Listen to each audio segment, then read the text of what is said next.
সেনাবাহিনীর গ্রীষ্মকালীন প্রশিক্ষণ এলাকায় গিয়ে মাঠ পর্যায়ের মহড়া পরিদর্শন করলেন প্রধানমন্ত্রী তারেক রহমান।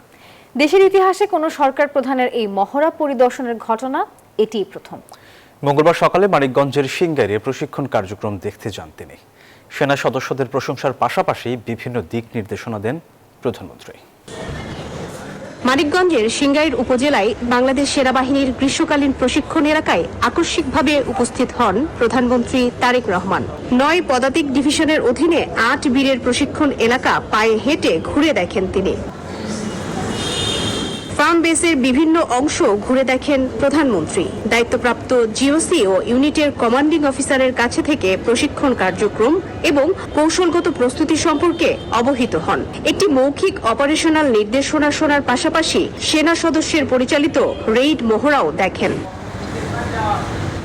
যুদ্ধক্ষেত্রে অবস্থান গ্রহণ, রণকৌশল প্রয়োগ এবং সমরাস্ত্র ব্যবহারের বাস্তবধর্মী অনুশীলন ঘুরে ঘুরে দেখেন সরকার প্রধান।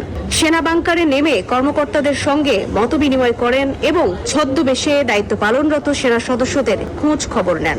দায়িত্ব পালনে উৎসাহও দেন তাদের। মাঠ পর্যায়ের সেনা সদস্যদের সঙ্গে আরো ঘনিষ্ঠভাবে সময় কাটাতে তাদের জন্য প্রস্তুত করা খাবার গ্রহণ করেন প্রধানমন্ত্রী তারেক রহমান। পাশাপাশি সেনা সদস্যদের সঙ্গে চা পান করেন এবং বিভিন্ন বিষয়ে কথা বলেন।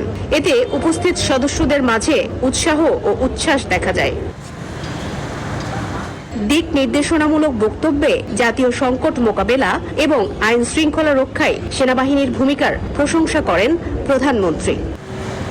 মারুফা রহমান, নিউজ 24, ঢাকা।